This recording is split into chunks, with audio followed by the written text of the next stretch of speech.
Hello everyone, welcome back to another video by eKuhipath. So aji ami a video APSC economics or questions from the year 2022 to 2001 sum. Yat ami 2022 pra 2014 loke jiman kini questions ahise gote kini sum plus kisuman yearot jeneke 2001 hok 2006 hot tat ami selective kisuman questions e sum karon tar bahut kini question etia bortoman pattern mate irrelevant hoy goise. So ami 2022 pra 2014 loke gote kini questions sum along with some particular important questions from 2006 2010 and also from 2001. So without further ado, let's jump to the first question in hand. Hetu hoise, which one of the following statements are correct with respect to the Arunodaya scheme of government of Assam? Etu joa bosor ahise APSC. So yat option kita dia ase, it emphasizes poverty alleviation, it emphasizes on socio-economic inclusion, it aims to generate employment, aru it provides minimum cash flow to underprivileged sections. Etia yat koise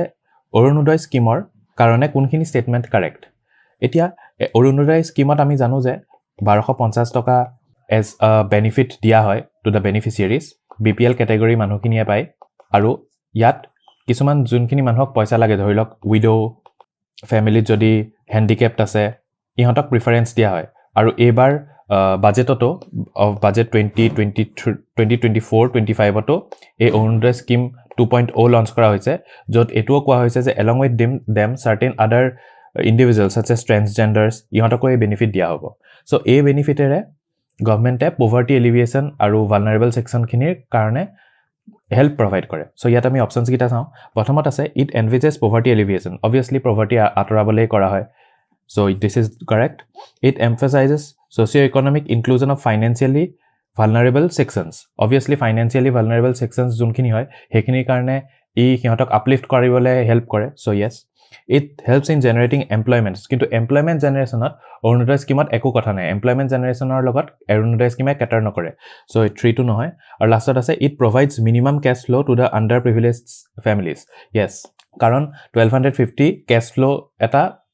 provide kore. So to class nohoy, sorry, eto cash flow hobo. So ami dekhilu je 1 2 aru 4 correct hoy. So D is the correct answer. So eto hol D. Eta next ot ami sam je ইয়াত চাৰিটা commission দিয়া আছে আৰু ইয়াৰ লগত match the following কৰিব লাগে. প্ৰথমত দিয়া আছে মনিটাৰী পলিসি. আমি জানো যে মনিটাৰী পলিসিটো আৰবিআই ডমেইন মনিটাৰী পলিসিটো আৰবিআই ডমেইনত পৰে. যেহেতু আৰবিআই ডমেইনত পৰে সো মনিটাৰী পলিসি কমিটিৰ হেড আৰবিআই ৰে কোনবা মানুহ হ'ব. আৰবিআইৰ হেড কোন? গভৰ্ণৰ. সো আৰবিআই গভৰ্ণৰ হ'ব. সো এ আমি 3 লগত মেচ কৰিব পাৰো.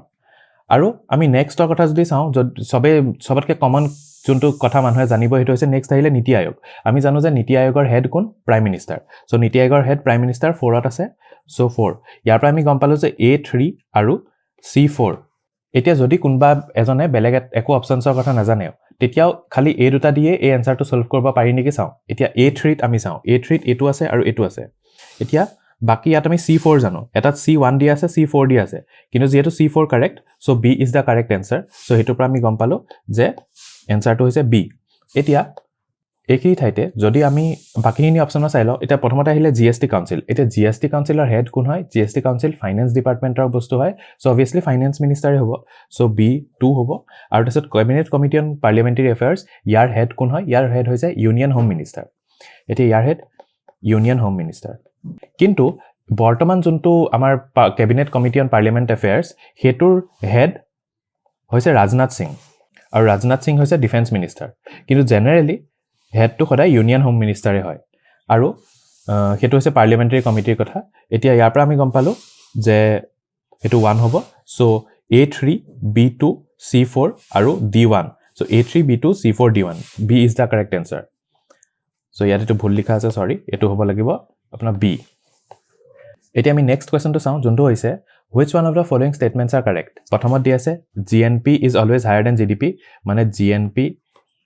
is greater than GDP বুলি কৈছে always. আৰু এটা দিয়া হৈছে GDP greater than GNP হ'ব when কেতিয়া? যেতিয়া net factor income from abroad যেতিয়া নেগেটিভ হয়.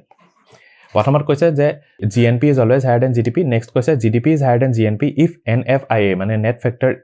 income from abroad is negative. এতিয়া GDP মানে কি? GDP মানে হৈছে এটা কান্ট্ৰিত প্ৰডিউস কৰা গোটেখিনি গুডস এন্ড সাৰ্ভিসেছৰ ভ্যালুৱে GDP বুলি কয়. আৰু GNP মানে কি? GNP is the value of the total goods and service produced in a country by the normal residents of that country. তে নৰ্মেল ৰেচিডেন্স মানে কি হয় নৰ্মেল ৰেচিডেন্স মানে এনেকুৱা ইন্ডিভিজুৱেলছ যোনবিলাকে সেই কান্ট্ৰিত থকা 1 বছৰ বা তাতকে বেছি হৈ গ'ল ধৰি লওক আমেৰিকান মানুহ এজনে আহি পেলাই যদি ইণ্ডিয়াত কাম কৰা 1 বছৰতকে বেছি হৈ গ'ল তেতিয়া তেখেতে যিমানখিনি আৰ্নিং কৰিব গোটেইখিনি ইণ্ডিয়াৰ জিএনপিত ধৰিব কিন্তু গোটেইখিনি ইণ্ডিয়াৰ জিডিপিত নধৰে আৰু জিএনপিৰ ফৰ্মুলা হৈছে ইন ডিটেইল জিএনপি আমাৰ ডিটেইল কম্প্ৰিহেনসিভ কোৰ্সত আমি লঞ্চ কৰিম বাট ষ্টিল এটো কোৱেশ্চন সলভ কৰিবলৈ আমি জিএনপি এটো কথা জানা উচিত যে GNP equal to GDP plus net factor income from abroad এটোৱে হৈছে জিএনপিৰ ফৰ্মুলা এতিয়া ইয়াত কৈছে যে জিএনপি নেগেটিভ যেতিয়া হৈ যায় তেতিয়া কি হ'ব GNP equal to GDP minus something এতিয়া জিডিপিৰ পৰা কিছুমান ভ্যালু কমিছে তেতিয়াহে জিএনপি হৈছে সো আমি দেখিলো যে যেটা মানে ইয়াৰ পৰা আমি কি গম পালো এই স্টেটমেন্টৰ পৰা আমি গম পালো যে কিছুমান ক্ষেত্ৰত যেতিয়া এনএফআই নেগেটিভ হয় তেতিয়া জিএনপি জিডিপিতকে সৰু হ'ব কাৰণ তেতিয়া জিডিপিৰ পৰা কিবা এটা ভ্যালু এটা মাইনাস আছে কাৰণ ইয়াত কৈছে earned is negative বুলি কৈছে net factor income earned so ইয়াৰ পৰা কিবা এটা ভ্যালু এটা নেগেটিভ আছে so এই কাৰণে আমি গম পালো যে GNP will be lesser than GDP so GNP is always higher এটোটো ভুলে হয় কাৰণ আমি দেখিলো এনেকুৱা যদি net factor income from abroad যদি নেগেটিভ হয় তেতিয়া GDP greater হ'ব so এই কাৰণে এটো ভুল আৰু এই সেকেন্ডটো শুদ্ধ so ইয়াৰ পৰা আমি গম পালো যে only 2 is the correct so only 2 আকৌ এবাৰ কৈ দিছো অলপমান যদি কমপ্লেক্স হৈ গৈছে বস্তুটো আমি জানো যে ফৰ্মুলাৰ মতে GNP equal to GDP plus net factor income from abroad আৰু এই কোৱেশ্চনত এটো কথা কোৱা হৈছে যে GNP is always higher than GDP এটো হৈছে statement 1 আৰু কিন্তু আমি এনেকুৱা এটা কেছ এটা লওঁ যত মানে net factor income from abroad এটো ধৰিলক নেগেটিভ এটো যদি নেগেটিভ হয় মানে এই গুটে ভ্যালুটো নেগেটিভ হ'ব মানে GDP মাইনাস এটা পাৰ্টিকুলাৰ ভ্যালু হেতুহে GNP লগত হ'ব আৰু এনেকা যদি ৰিলেশন থাকে তেতিয়া আমি কি কম পালো যে GNP is smaller than GDP so GDP to greater hall GDP কেতিয়া greater হল যেতিয়া NFIA নেগেটিভ হয় so ইয়াত কৈছে NFIA নেগেটিভ হলে GDP is greater than GNP হ'ব so yes 2 is correct আৰু 1 is wrong হে কাৰণে B এতিয়া net factor income from abroad just for additional knowledge কি হয় factor income from abroad minus factor income to abroad মানে বাহিৰৰ পৰা আমাৰ ইণ্ডিয়ালে যিমান পইচা আহে মাইনাস আমি ইণ্ডিয়াৰ পৰা আমেৰিকান এজন ধৰিলক ইণ্ডিয়াত কাম কৰি আছে তেখেতে বাহিৰলৈ যিমান পইচা পঠায় তেনেকা টাইপৰ কনসেপ্ট আৰু net factor income from abroad বুলি কয় বাট এইখিনিত এটো কনসেপ্ট নালাগে জাস্ট ইমানখিনি জানিয়ে এই গোটে কোৱেশ্চনটো সলভ কৰিব পৰা যায় এতিয়া নেক্সট হৈছে দা ডেভেলপ এছাৰশন আৰু ৰিজনিং টাইপৰ কোৱেশ্চন মানে প্ৰথমতে এছাৰশনটো দিছে যে the development programs undertaken in India are oriented towards economic growth along with social justice কৈছে যে development program যিমানখিনি আছে গোটেখিনি aim হৈছে economic growth কৰা along with social justice আৰু reason দিয়া হৈছে Indian economy is afflicted with poverty unemployment and inequalities ইয়াত কৈছে যে Indian economy poverty unemployment আৰু inequalities are problem আছে so ইয়াত এতিয়া খুদিছে যে কোনটো কাৰেক্ট প্ৰথমত কৈছে assertion and reason both are correct and reason is the correct explanation for assertion next কৈছে দুটাই correct but reason is not the correct explanation এটাত কৈছে A is correct R is incorrect এটাত কৈছে A is not correct R is correct এতিয়া আমি জানো যে ডেভেলপমেন্ট প্ৰগ্ৰামছ বিলাকৰ এম কি ইকোনমিক গ্ৰোথ আনা আৰু সোশিয়াল জাস্টিস কৰা so obviously assertion is correct so তাৰ পৰা আমি গম পালো যে এটো কাৰেক্ট এটো কাৰেক্ট আৰু এটো correct D too correct obviously নহয় তাইছত আমি জানো যে Indian economy is afflicted with poverty এটো কাৰেক্ট সো আমি এটো ৰং কৰি দিব পাৰো কাৰণ ইয়াত R is not correct বুলি কৈছে আৰু ইয়াত A is not correct বুলি কৈছে এতিয়া আমাৰ আহিলে এই দুটাৰ মাজত এতিয়া আমি জানো যে ইন্ডিয়ান ইকোনমি যোনবিলাক ডেভেলপমেন্ট প্ৰগ্ৰাম কৰে হেবিলাক ইকোনমিক গ্ৰোথ এণ্ড সোশিয়াল জাস্টিসৰ কাৰণে কৰে আৰু কিয় আনিছে হেবিলাক ডেভেলপমেন্ট প্ৰগ্ৰামছ যাতে Indian economy which is affected by poverty unemployment এখিনি আতৰি যায় সো হে কাৰণে reason is the correct explanation of the assertion so A is the correct answer so হেতুৱে hall A is the correct answer so এতিয়া আমি next তো চাও এটো 2020 এৰ কোৱেশ্চন এটা ইয়াত কৈছে which one of following correctly describes angel tax এটা angel tax নো কি হেতু আমি জানো আহক এটা ধৰক স্টাৰ্টআপ এটা আছে স্টাৰ্টআপ A এই স্টাৰ্টআপে নিজৰ শেয়াৰছ মাৰ্কেটত ৰিলিজ কৰিলে গভৰ্নমেন্ট অৰ এনালাইসিসৰ মতে বা ফাইনান্স ডিপাৰ্টমেন্টৰ এনালাইসিসৰ মতে এটা শেয়াৰৰ কষ্ট ধৰিলক 100 টকা হ'ব লাগে ₹100 পাৰ শেয়াৰ কিন্তু যেতিয়া মানুহ বেলেগ আহিলে এই স্টাৰ্টআপত ইনভেস্ট কৰিবলে মানুহে এই শেয়াৰ যোনটো গভৰ্নমেন্টৰ মতে 100 টকা হয় মানুহ বিলাকে কিন্তু এই শেয়াৰটো কিনিলে 200 টকাত ₹200 per share so এতিয়া কিমান এক্সট্ৰা কে কিনিলে 100 rupees এক্সট্ৰা কে কিনিলে এতিয়া যে এটো মানে কি 100 rupees 100 rupees to above the fair price dile 100 rupees government hoise 100 rupees per share to fair price hoy kintu manhoe kinle 200 rupees di mane extra 100 rupees di pele manu bilake kini ase so a juntu extra amount di ase a extra amount ot juntu tax imply logwa hoy hetuke angel tax boli koy aru etu bortoman 30% rate ot logwa hoy ako eta belag eta example di pele bujaisu ধৰিলক startup eta ase a startup eta নিজৰ shares issue কৰিছে shares bilak ধৰিলক 100 টকা দি issue কৰিছে 100 rupees per share মানে এটা share কিনিবলে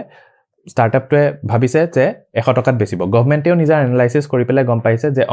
এই share বিলাক এই কোম্পানীটোৰ যদি বেচে মানুহে 100 টকাত কিনিব কিন্তু মানুহে 100 টকাত নিকিনি পেলাই মানুহে ধৰিলক 150 rupees per share ত কিনিছে মানে fair price হৈছে 100 টকা মানুহে কিন্তু কিনিছে 150 টকাত কাৰণ মানুহে ভাবিছে ফিউচাৰত গৈ পেলাই বহুত ভাল ৰিটাৰ্ণ দিব বুলি startupটোৱে হেকাৰণে মানুহবিলাকে বেছি পইচা দি কিনিছে মানে ইয়াত 50 rupees এক্সট্ৰা দি পেলাই কিনি আছে পাৰ শেয়াৰ সো এই বিলাক যোনটো এক্সট্ৰা ইনকাম হয় startupৰ ফেয়াৰ প্ৰাইজতকে বেছি ৰুপিজত শেয়াৰ বিক্ৰী হৈ আছে সো হেকাৰণে যোনটো ইনকাম কৰিছে ইয়াত লগোৱা হয় এঞ্জেল টেক্স আৰু এটো ৰেট লগোৱা হয় 30% ত এতিয়া আমি অপচন বিলাক চাও tax imposed on super rich people ইয়াত startupত হে এমপ্লয়জ কৰে এটো ৰং A tax given for social work obviously নহয়. A type of capital gains tax imposed when startups receive funding which is higher than their fair market value. So, আমি দেখিলো যে fair market value কে বেছি হলে এটো tax imply কৰা হয় হেকাৰণে C is the correct answer আৰু tax relief given to startups tax relief to obviously নহয়. So C is the correct answer. এতিয়া আমি next question চাম Under which scheme given below, a program has been launched by Government of India to train youths on GST and related matters. মানে GST আৰু related matters ৰ কাৰণে কোনটো scheme launch কৰিছে গভৰ্নমেণ্টে two train দা youth হেতুৱে কথা উদিছে এটা কৈছে ডিজিটাল ইণ্ডিয়া প্ৰগ্ৰাম আমি জানো ডিজিটাল ইণ্ডিয়া প্ৰগ্ৰামৰ কাম কি ডিজিটাল ইণ্ডিয়া প্ৰগ্ৰামৰ এই ডিজিটেলাইজ কৰা ইণ্ডিয়াটো সো এটো অবভিয়াসলি নহয় ইনস্পায়াৰ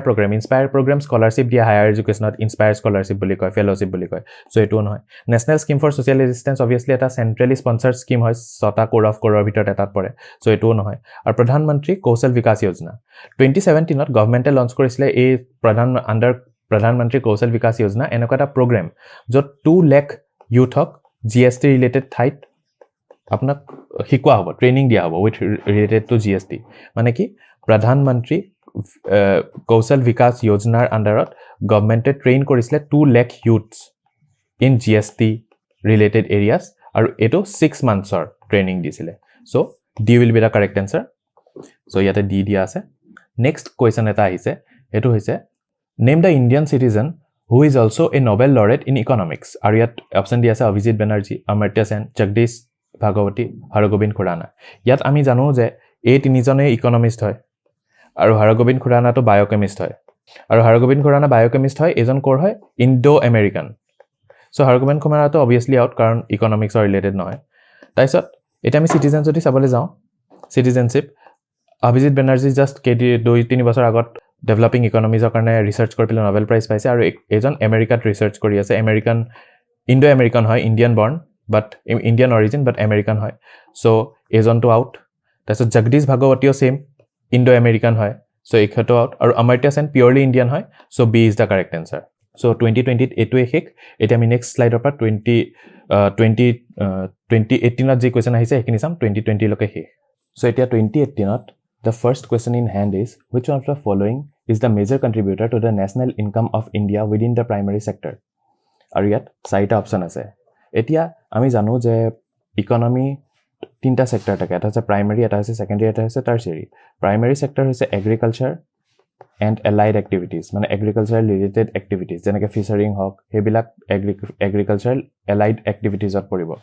সেকেন্ডলি হৈছে ইন্ডাষ্ট্ৰিজ আৰু টাৰচিয়াৰী সেক্টৰ হৈছে সাৰ্ভিসেস এটা ইয়াত সুধিছে যে এই প্ৰাইমাৰী সেক্টৰৰ ভিতৰত সবতকৈ হাইয়েষ্ট কন্ট্ৰিবিউটৰ নো কি সো এটো এটা সিম্পল লজিকে এটো আমি জানো যে হাইয়েষ্ট কন্ট্ৰিবিউটৰ টু এগ্ৰিকালচাৰ হয় কিয়নো আমি এগ্ৰিকালচাৰৰ ওপৰত ইমান বেছি গুৰুত্ব দিও অবভিয়াসলি আনসাৰটো এগ্ৰিকালচাৰে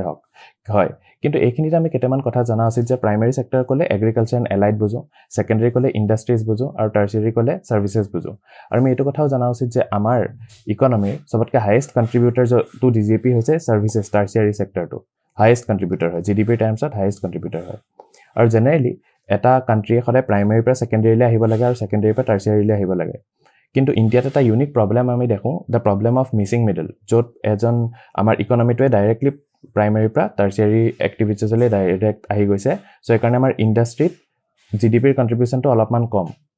সো হেতু হৈছে which are major contributor to national income বুলি ক'লে আমি কি কম agriculture মানে within the primary sector এটা next question আহিলে in terms of nominal gdp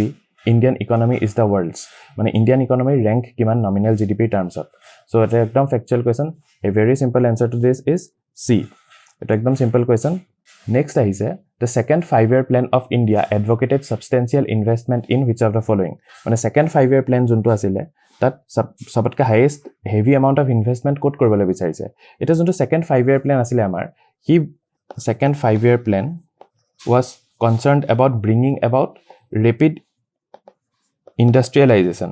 আৰু rapid industrialization কৰিবলে ফোকাস কৰিছিল heavy industries মানে কৈছিল যে heavy industries আমি বহুত বেছিকে ইনভেস্ট কৰিব লাগিব আৰু তেতিয়া আমাৰ ইকোনমিক বুম এটা আহিব বুলি সো এই কাৰণে heavy industries is the correct answer বাকি কিটা দি আছে small industries cottage আৰু sick এইকিটা তো obviously নহব সো heavy industries কাৰণ second 5-year plan ডাইৰেক্টলি কৈ দিছে obviously এটো অলপ factual question হয় so there's that ইয়াতো হেতু লিখা আছে development of public sector and rapid industrialisation আৰু এটো ৰেপিড ইন্ডাষ্ট্ৰিয়েলাইজেশন কৰিলে এটো কোৱা হৈছিল যে ন্যাশনাল ইনকামটো 25% গ্ৰোথ হ'ব বুলি এটা নেক্সট এটা কোৱেশ্চন আহিছে the aggregate growth model followed by first 5-year plan in india was the growth model developed by ইয়াত চাৰিটা অপচন দিয়া আছে এটো অলপ ফ্যাকচুয়াল হৈ যায় কাৰণ if you know the answer you know and if you don't then you don't have any answer so first 5-year planত যদি আমি চাও কাৰ গ্ৰোথ মডেল ইউজ কৰিছিল হেতু হৈছে হেৰড মডেল এটা বহুত ইজি হয় কোৱেশ্চনটো কাৰণ সবে জানে কিন্তু হেৰড মডেল নো কি হেতু অলপমান আমি বুজিলাটো উচিত এটা হেৰড মানুহজন আছিল ইউকেৰ আৰু ডোমাৰ আছিল ইউএছৰ আৰু দুটাই ক্যাপিটালিস্ট ইকোনমি হয় ক্যাপিটালিস্ট ইকোনমি এতিয়া গ্ৰোথ মডেল দুটা হ'ব পাৰে এটা ফ্লাকচুৱেটিং গ্ৰোথ হ'ব পাৰে আৰু এটা মানে সাবস্টেন্সিয়েল মানে steady rate of growth হ'ব পাৰে so Harrod Domar model focused on this steady rate of growth আৰু কোৱা হৈছিল যে এই steady rate of growth পাবলে কি টেকনিক ইউজ কৰিব পাৰিব এখন ক্যাপিটালিস্ট ইকোনমিয়ে তাৰে কথা কৈছিল হেৰড আৰু ডমাৰে আৰু তেতিয়া ইহতে প্ৰায়োৰিটাইজ কৰিছিল ইনভেষ্টমেন্টক ইহতে কৈছিল যদি ইনভেষ্টমেন্ট বাঢ়ি যায় তেতিয়া এই steady rate of growth টো পসিবল হ'ব so আমি আকৌ এবাৰ বুজিলাও কি কৈছিল so basically growth দুটা টাইপৰ হ'ব পাৰে এটা fluctuating in nature হ'ব পাৰে আৰু এটা স্টেডি হ'ব পাৰে সব ইকোনমিয়ে এই স্টেডি ৰেট অফ গ্ৰোথৰে বিচাৰিব আৰু হেৰড ডমাৰ মডেলে কৈছিল যে যদি আমি স্টেডি ৰেট অফ গ্ৰোথ পাবলে লাগে তেতিয়া আমি ইনভেষ্টমেন্টত বেছিকে প্ৰায়োৰিটাইজ কৰিব লাগে সো হেতু হৈছে Harrod Domar model and the first 5-year plan was focused around the model developed by Harrod Domar so এতিয়া নেক্সট কোৱেশ্চন হয় which of the following was never an objective of 5-year plans ইয়াৰ ভিতৰত কোনটো option একদম objective নাছিলে 5-year planত হেতুৱে খুদিছে প্ৰথমতে কৈছে two attain growth আমি জানো যে গ্ৰোথটো তো obviously সব 5-year plaনৰ এইমে হ'ব গ্ৰোথ মেইনটেইন কৰাটো সো এটো কেতিয়া আনসাৰ হ'ব নোৱাৰে তাৰছত two bring justice with equality inclusive growth वगैरह হেবিলাকেটো জাস্টিস উইথ ইকুৱেলিটিৰ কথাই কয় সো এটো নহয় মডাৰ্নাইজ এগ্ৰিকালচাৰ সেক্টৰ ডিফাৰেন্ট 5-year planত যেনেকৈ থাৰ্ড 5-year planত গ্ৰীন ৰিভলিউচন আনা হৈছিল সো এটো হ'ব নোৱাৰে fourth 5-year planতো গ্ৰীন ৰিভলিউচনৰ বিভিন্ন কথা কোৱা হৈছিল সো এটো হ'ব নোৱাৰে আৰু লাষ্টত আছে টু ৰিডিউস ইমিগ্ৰেশনৰ কথা কেতিয়াও 5-year planত নাই কোৱা ইমিগ্ৰেশনৰ কাৰণে ডিফাৰেন্ট এক্টস আনিব পাৰে সিটিজেনশিপ এমেন্ডমেন্ট এক্ট আনিব পাৰে তেনেকৈ বিভিন্ন টাইপৰ টুলস ইউজ কৰিব পাৰে গভৰ্ণমেন্টে but 5-year plan is not one of them so এই কাৰণে D to reduce immigration is the right answer এটা আমি নেক্সট টু চাও হেতু হৈছে who used to give the final approval to 5-year plans in India মানে 5-year plan of final approval no কোনে দিয়ে এটা অপচন আছে প্ল্যানিং কমিশন এটা president of India prime minister of India আৰু এনডিসি এটি obviously এক্সিকিউটিভ যদি president of India তো এক্সিকিউটিভ হয় সো এক্সিকিউটিভে ইমান ডাঙৰ ডিসিশন এটা লবলে দিয়া নহব সো এটো নহয় প্ৰাইম মিনিষ্টাৰ অফ ইন্ডিয়া অকলেও এটো ডিসিশন তেনেকে লব নোৱাৰে সো obviously এটো নহয় সো এটোক আমি এলিমিনেট কৰি দিব পাৰো এতিয়া আমাৰ 50-50 চান্স আছে যে কোনটো কাৰেক্ট আনসাৰ ইদাৰ প্ল্যানিং কমিশন হ'ব নাইবা নেশনাল ডেভেলপমেন্ট কাউন্সিল হ'ব আৰু এইখিনিত এটো কাৰেক্ট আনসাৰ হৈছে এনডিসি আৰু এটো অলপমান ফ্যাকচুয়াল হৈ যায় সো এনডিসি ফাইনাল এপ্ৰুভ কৰে 5-year plans বিলাক কৰিছিলে আৰু এনডিসি কথা আমি অলপ জানা উচিত যে এটো এস্টাবলিশ হৈছিলে 1952 টু এপ্ৰুভ দা 5-year plans এটো নন স্ট্যাটিউটৰি বডি হয় আৰু এক্সট্ৰা কনস্টিটিউশনাল বডি হয় এক্সট্ৰা কনস্টিটিউশনাল বডি মানে কনস্টিটিউশনত এই বডিটোৰ কথা কতো মেনশন কৰা নাই এই যোনটো বডি এনডিসি ইয়াৰ হেড আছিল PM prime minister is the head আৰু এতিয়া এনডিসিৰ গুটেখিনি কাম নীতি আয়োগে টেক ওভাৰ কৰিছে so final approval of 5-year plans কোন আছিল নেশনাল ডেভেলপমেন্ট কাউন্সিল আৰু নেশ্যনেল ডেভেলপমেণ্ট কাউন্সিল এটা নন ষ্টেটুটৰী আৰু এক্সট্ৰা কনষ্টিটিউচনেল বডি হয় with the prime minister as its head আৰু এতিয়া এই গোটেই NDC-খিনি কাম নীতি আয়োগে লৈ লৈছে চ' এইটোৱে হৈছে এইটোৰ এনচাৰ এতিয়া নেক্সট হৈছে who was the deputy chairperson of the first 5-year plan ইয়াতো বুজাবলৈ একো নাই অবভিয়াছলি যদি আপুনি জানে the answer is A Gulzarilal Nanda next আহিলে during which 5-year plan the green revolution was introduced in India আৰু ইয়াত অপচন দিয়া আছে 2nd 3rd 4th নে 5th 5-year plan so আমি জানো green revolution কেতিয়া আহিছিলে 1965 ত so 1965 ত কি 5-year plan চলি আছিল হেতু হৈছে 3rd 5-year plan so 3rd year 5-year plan is the answer কিন্তু এবাৰ যেহেতু MS Swaminathan মৰা 1 year nearly 1 year হ'বলে হৈছে so green revolution becomes an important topic so এতিয়া আমি green revolution কিছুমান বস্তু জানি লোৱা উচিত world levelত green revolution to start কৰিছিলে নৰমেন বৰলোগে আৰু নৰমেন বৰলোগক এই কামৰ কাৰণে 1970 ত নোবেল প্ৰাইজ দিয়া হৈছিল ইণ্ডিয়াত গ্ৰীণ ৰিভলিউচন ষ্টাৰ্ট কৰিছিলে MS স্বামীনাথনে আৰু এই গোটেই গ্ৰীণ ৰিভলিউচনটো ফাণ্ড কৰিছিলে ৰকফেলাৰ আৰু ফৰ্ড ইনষ্টিটিউচনছে ৰকফেলাৰ এণ্ড ফৰ্ড এতিয়া এই গ্ৰীণ ৰিভলিউচনৰ কিছুমান কথা হৈছে যে ইহঁতে পাৰ্টিকুলাৰ কিছুমান জেগাৰ ওপৰতহে ফ'কাছ কৰিছিলে যেনেকৈ UP পাঞ্জাব আৰু হাৰিয়ানাৰ ওপৰতহে ফ'কাছ কৰিছিলে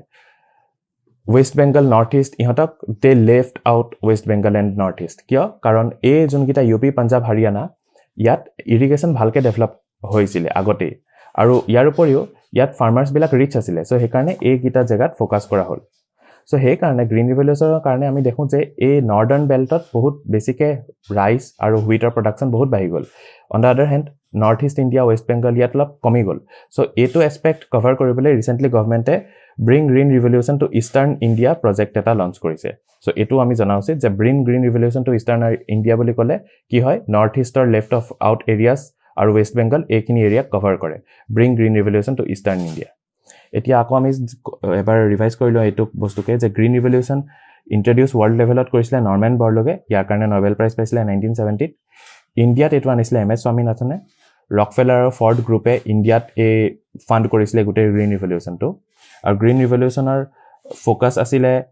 এগ্ৰিকালচাৰাল প্ৰডাকচন বঢ়োৱাত আৰু ইহঁতে UP পাঞ্জাব আৰু হাৰিয়ানাতে মেইনলি ফোকাস কৰিছিল কাৰণ ইয়াত ফাৰ্মাৰ্ছ বিলাক ৰিচ আছিল আৰু ইহঁতৰ ইৰিগেশ্যন ফেচিলিটিজও আছিল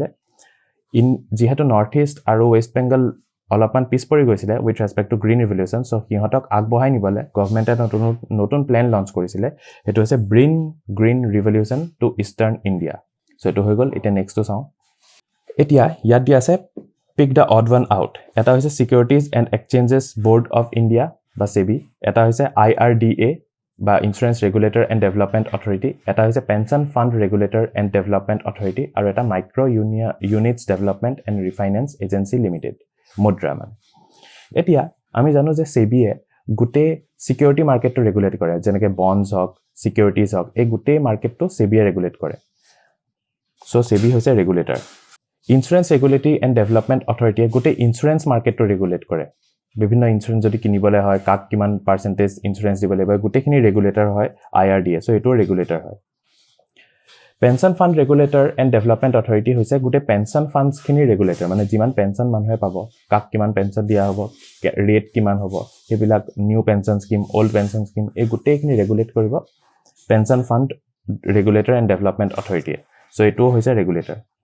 আৰু মুদ্ৰা কি হৈছে মুদ্ৰাই ৰিফাইনেন্স কৰে ইন্ডিভিজুৱেলছক with respect to micro enterprise so মুদ্ৰাই কি কৰে ৰিফাইনেন্স কৰে সো আমি দেখিলো যে গোটেইকিটা ৰেগুলেটৰ হয় ৰেগুলেটৰ এটো ৰেগুলেটৰ হয় এটো ৰেগুলেটৰ হয় এটো ৰেগুলেটৰ কিন্তু এটো ৰিফাইনেন্স কৰে সো এটোৱে কাৰেক্ট আনসাৰ কাৰণ বাকিকিটা ৰেগুলেটৰ হয় আৰু ই ৰিফাইনেন্স কৰে এতিয়া মুদ্ৰানো কি বস্তু হেতু আমি জানিলো মুদ্ৰাই ফাইনান্সিয়েল এসিস্টেন্স দিয়ে ফাইনান্সিয়েল এসিস্টেন্স কাক দিয়ে ইন্ডিভিজুৱেলছ কোনবোৰ ইন্ডিভিজুৱেলছ যোনবিলাকে মাইক্ৰো আৰু স্মল ইন্ডাষ্ট্ৰিজ খুলিব বিচাৰিছে সিহঁতক বা খুলিছে সিহঁতক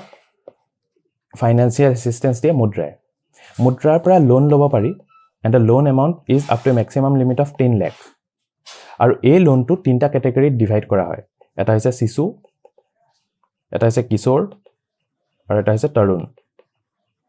তিনটা ক্যাটাগৰীৰ লোন দিয়ে কিশোৰ শিশু তৰুণ আৰু ইয়াত কোলেটাৰেল দিব নালাগে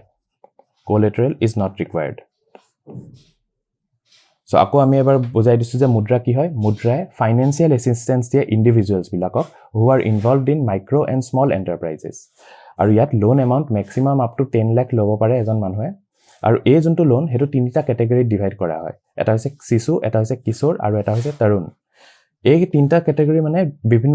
এমাউন্টৰ কাৰণে বিভিন্ন ক্যাটাগৰী আছে সো তিনিটা ক্যাটাগৰী ইজ ৰিলেটেড টু মুদ্ৰা আৰু একো কোলাটেৰেল দিব নালাগে এতিয়া মুদ্ৰাৰ আৰু এটা ইম্পৰ্টেন্ট এসপেক্ট এটো হৈছে যে যোনটো মুদ্ৰা লোন হয়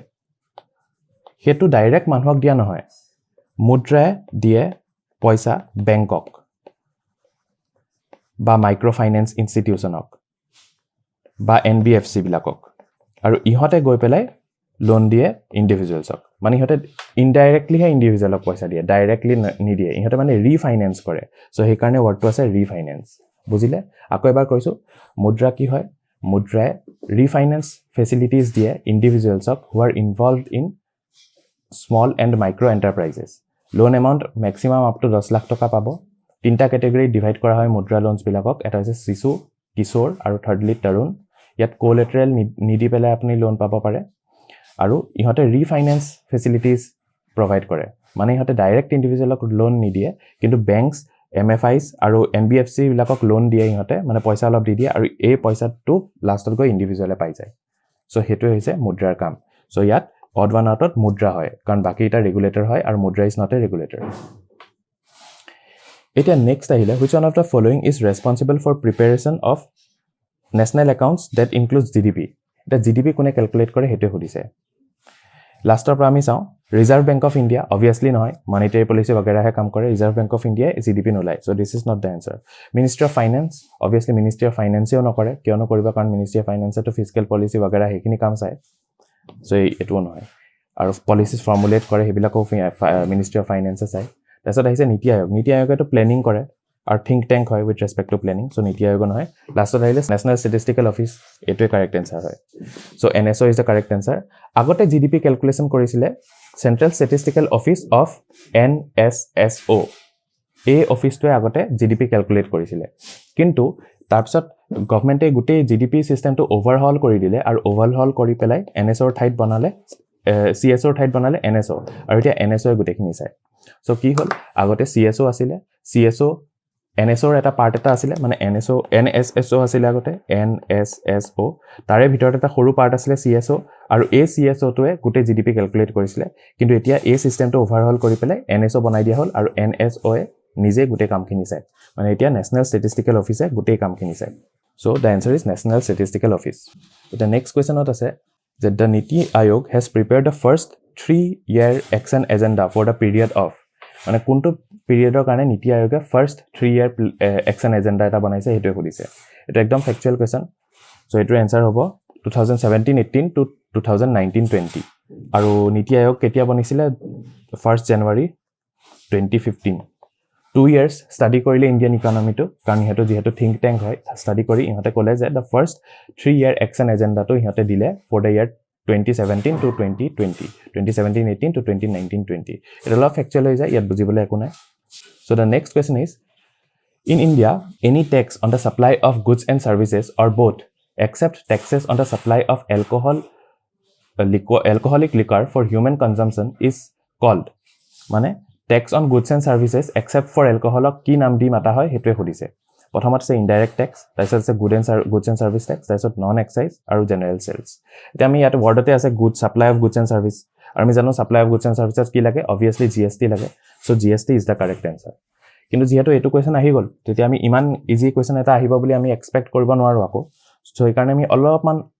ahead of this গৈ পেলাই আমি এটা সৰু বস্তু এটা চাই লওঁ যে জিএসটি যোনটো হয় জিএসটি বহুতখিনি গুটেইখিনি প্ৰায় গুটেইখিনি গুডছ এণ্ড সাৰ্ভিসেছে আজিকালি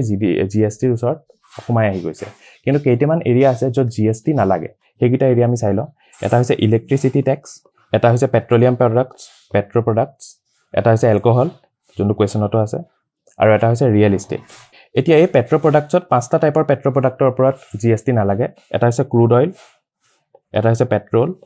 এটা হৈছে ডিজেল এটা হৈছে এভিয়েশন ফুয়েল আৰু এটা হৈছে নেচাৰেল গ্যাস সো এইগিটা হৈছে এৰিয়া য'ত জিএসটি নালাগে সো আকৌ আমি কৈ দিও যে জিএসটি কি হয় GST goods and service tax হয় obviously supply of goods and সাৰ্ভিচেছত এইটো টেক্সে লাগে কিন্তু কেইটামান এৰিয়া আছে য'ত জিএছটি নালাগে সেইটো হৈছে electricity tax petroleum and its ডিৰাইভেটিভছৰ ওপৰত যোনটো টেক্স লাগে এলকহল আৰু ৰিয়েল ইষ্টেট এইকেইটা এৰিয়াত জিএছটি নালাগে আকৌ পেট্ৰ প্ৰডাক্টছৰ ওপৰতো 5টা প্ৰডাক্টত ডিফাৰেন্সিয়েট কৰা হৈছে য'ত টেক্স নালাগে জিএছটিৰ আণ্ডাৰত সেইটো হৈছে ক্ৰুড পেট্ৰল ডিজেল এভিয়েশ্যন আৰু নেচাৰেল গেছ এটা মানে কি হয় বস্তুটো যেতিয়া জিএছটি ওলাইছিলে তেতিয়া ষ্টেটবিলাকে ভাবিছিলে যে সিহঁতৰ জিএছটিৰ কাৰণে বহুত লছ হ'ব আৰু সিহঁতে মানা নাছিলে যে GST would be applicable in those states so' সেইকাৰণে গভমেণ্টে কি কৰিলে গভমেণ্টে ক'লে যে would not apply GST on this particular series of goods আৰু ইয়াত ষ্টেটে নিজে ক'ব পাৰে যে ষ্টেটে কিমান টেক্স লগাব চ' সেইকাৰণে এইখিনি area has been left out from the domain of GST so' সেইটোৱে হ'ল জিএছটি এতিয়া নেক্সট আহিলে যে WTO বেচিকেলি প্ৰমোটছ কি এটা হৈছে financial support global peace unilateral trade নে মাল্টিলেটাৰেল ট্ৰেড এতিয়া WTO ৱৰ্ল্ড ট্ৰেড অৰ্গেনাইজেশ্যন এটা এনেকুৱা এটা অৰ্গেনাইজেশ্যন য'ত free trade between different international boundaries promote কৰে কি কৰে ফ্ৰী ট্ৰেড প্ৰমোশ্যন আৰু ফ্ৰী ট্ৰেড প্ৰমোশ্যনৰ কাৰণে ই গ্লোবেল লেভেলত ফ্ৰী ট্ৰেড প্ৰমোশ্যন কৰে চ' ইয়াত আমি চাওঁ ফাইনেন্সিয়েল ছাপৰ্ট নহ'ব ৱৰ্ল্ড পিচ নহয় ইউনিলেটাৰেল ট্ৰেড অভিয়াছলি নহয় কাৰণ ইয়াত গ্লোবেলৰ কথা কৈছে আৰু ইয়াত multilateral trade is the correct answer so' WTO কি কৰে মাল্টিলেটাৰেল ট্ৰেড প্ৰমোট কৰে WTO আচলতে কি হৈছিলে আগতে যেতিয়ালৈকে গুডছৰ ওপৰতে কথাখিনি আছিলে তেতিয়ালৈকে ৱৰ্ল্ডৰ বেলেগ বেলেগ কনভেনশ্যন আছিলে য'ৰ আণ্ডাৰত মাল্টিলেটাৰেল ট্ৰেড চলি আছিলে কিন্তু যেতিয়া ছাৰ্ভিচেছ আহি গ'ল তেতিয়া it became very difficult for the world to have control over the various services মানে ছাৰ্ভিচ ট্ৰেডটো ডিফিকাল্ট হৈ গৈছিলে ৱৰ্ল্ডৰ কাৰণে কণ্ট্ৰল কৰাটো চ' সেইকাৰণে WTO এষ্টাব্লিছ কৰা হৈছিলে আৰু WTO বেচিকেলি মাল্টিলেটাৰেল লেভেলত যোনটো ট্ৰেড হয় সেইটোকে ই প্ৰমোট কৰে প্ৰমোট কেনেকৈ কৰে যে ই বিভিন্ন ধৰণৰ টেৰিফছ আৰু নন টেৰিফছ বেৰিয়াৰবিলাক এলিমিনেট কৰি দিয়ে মানে ধৰি লওক এটা কাণ্ট্ৰিয়ে বিভিন্ন ধৰণৰ ধৰি লওক কাণ্ট্ৰি A আৰু কাণ্ট্ৰি B এতিয়া কাণ্ট্ৰি A ধৰি লওক কাণ্ট্ৰি B লৈ কিছুমান বস্তু পঠাবলৈ বিচাৰিছে কিন্তু কাণ্ট্ৰি B সেইবিলাক বস্তুত এক্সেছিভ এমাউণ্ট অফ টেক্সেছ লগাই দিছে আৰু এই টেক্সেছ লগোৱাৰ কাৰণে এৰ পৰা যি বস্তু বিলে পঠাইছে এইবিলাক বস্তুৰ দাম বহুত বাঢ়ি গৈছে চ' এইবিলাক টাইপৰ এক্টিভিটিজে মাল্টিলেটাৰেল ট্ৰেড কমাই দিব চ' এইবিলাক বস্তু এলিমিনেট কৰিবলৈ WTO এষ্টাব্লিছ কৰা হৈছে চ' সেইটো হৈছে WTO এতিয়া নেক্সট কুৱেশ্যন আহিছে the sum total of the income received from services of labor, land or capital in a country is called GDP, national income, gross domestic income আৰু gross national income এতিয়া ইয়াত আমি জানো যে GDP ক্যালকুলেশনৰ বিভিন্ন তিনটা method আছে এক্সপেন্ডিচাৰ মেথড ইনকাম মেথড তেনেকে আৰু এতিয়া ইয়াৰ ভিতৰত এটা মেথড আছে ইনকাম মেথড আৰু ইনকাম মেথড যেতিয়া কৰো তেতিয়া আমি নেটত লাও নেট লেভেলত লাও আমি গ্ৰছ লেভেলত কেতিয়াও নলাও কিয় আমি গ্ৰছ লেভেলত নলাও কাৰণ গ্ৰছ লেভেলত বস্তুটা উলাবলৈ হলে আমি সেই বস্তুটোৰ ডেপ্ৰিচিয়েশনটো ল'ব লাগে মানে যদি আমি ডমেষ্টিক প্ৰডাক্টৰ কথাটো কওঁ ডমেষ্টিক প্ৰডাক্টৰ লগত যদি আমি ডেপ্ৰিচিয়েশনটো ফেক্টৰ ইন কৰোঁ তেতিয়া হেতুৱে দিব গ্ৰছ ডমেষ্টিক প্ৰডাক্ট আৰু যদি আমি ডেপ্ৰিচিয়েশন নকৰোঁ ফেক্টৰ ইন তেতিয়া হেতু কয় নেট ডমেষ্টিক প্ৰডাক্ট আৰু যেতিয়া আমি ইনকাম মেথড দি GDP ক্যালকুলেট কৰোঁ তেতিয়া আমি কেতিয়াও ডেপ্ৰিচিয়েশনটো ফেক্টৰ ইন নকৰোঁ সো হেতু কেতিয়াও গ্ৰছ ভ্যালু আমাক নিদিয়ে সো ইয়াত গুটেকিটা অপচনত গ্ৰছ আছে সো গ্ৰছ কেতিয়াও হ'ব নোৱাৰে সো এই কাৰণে B is the correct answer আকৌ এবাৰ বুজাইছো GDP ক্যালকুলেট কৰাৰ বিভিন্ন মেথড আছে তাৰে ভিতৰত তিনটা মেথড আছে বেসিক্যালি তাৰে ভিতৰত এটা মেথড আছে ইনকাম মেথড দি আমি যোনটো GDP ভ্যালু পাওঁ বা প্ৰডাক্ট নেশনাল ইনকামৰ ভ্যালু পাওঁ হেতু নেট লেভেলত পাওঁ এটা নেট লেভেল নো কি যেতিয়া এটা কান্ট্ৰি ডমেষ্টিক প্ৰডাক্টটোত আমি ডেপ্ৰিচিয়েশন ফেক্টৰ ইন কৰোঁ তেতিয়া হেতু কয় গ্ৰছ ডমেষ্টিক প্ৰডাক্ট আৰু যেতিয়া ফেক্টৰ ইন নকৰোঁ হেতু কয় নেট ডমেষ্টিক প্ৰডাক্ট মানে যেতিয়া আমি ডেপ্ৰিচিয়েশনটো লৈ লওঁ with the domestic product তেতিয়া হেতু কয় গ্ৰছ ডমেষ্টিক প্ৰডাক্ট আৰু যেতিয়া আমি ডেপ্ৰিচিয়েশনটো নলওঁ তেতিয়া হেতু কয় নেট ডমেষ্টিক প্ৰডাক্ট এতিয়া যেতিয়া আমি ইনকাম মেথড দি GDP ক্যালকুলেট কৰোঁ তেতিয়া তাত আমি ডেপ্ৰিচিয়েশনটো ফেক্টৰ ইন নকৰোঁ যেহেতু ইয়াত কৈছে income received from services obviously income মেথডৰ কথা কৈছে ইনকাম মেথডত অবভিয়াসলি আমি গ্ৰছ ভ্যালুটো নলওঁ সো ইয়াত বাকি কিটা অপচনত গ্ৰছ আছে সেই কাৰণে এই এনসাৰত obviously B will be the correct answer so this is a very simple trick to solve such kind of questions এতিয়া নেক্সট আহিলে GST would replace which of the following taxes এটা আছে ইনকাম ট্যাক্স এটা corporate tax এটা capital গেইনছ tax এটা value added tax এটা আমি জানো ইনকাম ট্যাক্সটো অবভিয়াসলি আমি আজিকালিও দিও সো অবভিয়াসলি এটো ৰিপ্লেস হোৱা নাই সো নহয় কৰ্পোৰেট ট্যাক্স গভৰ্নমেন্টৰ কাৰণে হাইয়েষ্ট ইনকাম কৰ্পোৰেট ট্যাক্সে দিয়ে এটো নহয় ক্যাপিটাল গেইনছ ট্যাক্স আমি জানো ক্যাপিটাল গেইনছ ট্যাক্সটো এতিয়াও লাগে এটো নহয় so value added tax is the correct answer এটা ভ্যালু এডেড ট্যাক্সৰ ওপৰত এটা কথা আমি জানিলো আছে যে ভ্যালু এডেড ট্যাক্স দুটা টাইপৰ এটা central level value added tax এটা state level value added tax যেতিয়া এটা প্ৰডাক্ট এটা ফ্যাক্টৰীৰ পৰা এটা প্ৰডাক্ট এটা বনিছে এটা ফ্যাক্টৰীত আৰু এই প্ৰডাক্টটো যেতিয়ালৈকে সেই ফ্যাক্টৰীৰ পৰা যেতিয়াই সেই ফ্যাক্টৰীৰ পৰা ওলাই তাৰ আগতে এটা ট্যাক্স এটা গভৰ্ণমেণ্টক দিব লাগে সেই ম্যানুফ্যাকচাৰাৰ জনে হেতুকে কয় সেন্ট্ৰেল লেভেল ভ্যাট আৰু স্টেট লেভেল ভ্যাট হৈছে এলং দা সাপ্লাই চেইন যিমান ট্যাক্স লাগে হেতুকে স্টেট লেভেল ভ্যাটত পৰে বাৰু এইবিলাক ইমান ইম্পৰ্টেন্ট নহয় আমাৰ কাৰণে জাস্ট কৈ দিলো যে সেন্ট্ৰেল আৰু স্টেট লেভেলৰ ভ্যাটৰ মাজৰ ডিফাৰেন্স কি সেন্ট্ৰেল লেভেলৰ ভ্যাটত কি হয় বস্তু এটা যেতিয়া ম্যানুফ্যাকচাৰে নিজৰ ফ্যাক্টৰীৰ পৰা ওলোৱাৰ আগতেই হে ট্যাক্সটো দিব লাগে মানে ফ্যাক্টৰীৰ পৰা বস্তুটা ওলাব আৰু বিস্কুটৰ এটা পেকেট বনালে বিস্কুটৰ পেকেটটো ফ্যাক্টৰীৰ পৰা ওলোৱাৰ আগতেই যোনটো ট্যাক্স গভৰ্ণমেণ্টক দিয়ে হেতু সেন্ট্ৰেল লেভেল ভ্যাটত পৰে আৰু এলং দা সাপ্লাই চেইন যিমান ট্যাক্স লাগে হেতু স্টেট লেভেল ভ্যাটত পৰে সো এইটোৱে হৈছে দুটাৰ ডিফাৰেন্স আৰু এতিয়া এই ভ্যাট গুটেখিনি জিএসটি আন্ডাৰত আহি গৈছে